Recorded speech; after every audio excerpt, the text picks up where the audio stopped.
Genèse, chapitre 11. Toute la terre avait une seule langue et les mêmes mots. Comme ils étaient partis de l'Orient, ils trouvèrent une plaine au pays de Shinéar, et ils y habitèrent. Ils se dirent l'un à l'autre, « Allons et faisons des briques et cuisons-les au feu. » Et la brique leur servit de pierre, et le bitume leur servit de ciment.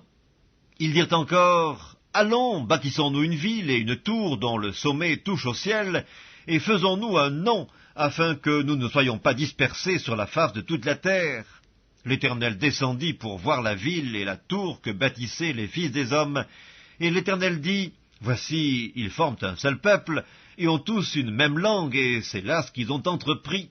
Maintenant, rien ne les empêcherait de faire tout ce qu'ils auraient projeté. Allons, descendons, et là, confondons leur langage, afin qu'ils n'entendent plus la langue les uns des autres. » Et l'Éternel les dispersa loin de là sur la face de toute la terre, et ils cessèrent de bâtir la ville. C'est pourquoi on l'appela du nom de Babel, car c'est là que l'Éternel confondit le langage de toute la terre, et c'est de là que l'Éternel les dispersa sur la face de toute la terre. Voici la postérité de Sem.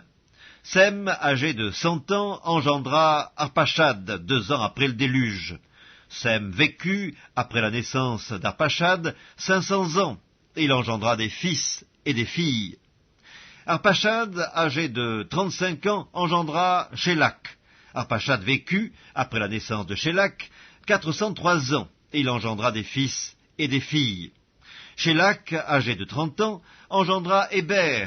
Shélak vécut, après la naissance d'Héber, 403 ans, et il engendra des fils et des filles. Héber, âgé de 34 ans, engendra Péleg. Héber vécut, après la naissance de Péleg, 430 ans, et il engendra des fils et des filles. Péleg, âgé de 30 ans, engendra Réu.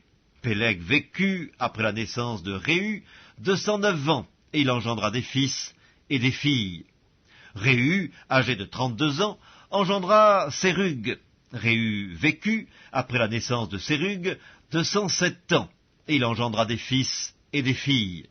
Sérug, âgé de 30 ans, engendra Nachor. Sérug vécut, après la naissance de Nachor, 200 ans, et il engendra des fils et des filles. Nachor, âgé de 29 ans, engendra Térak.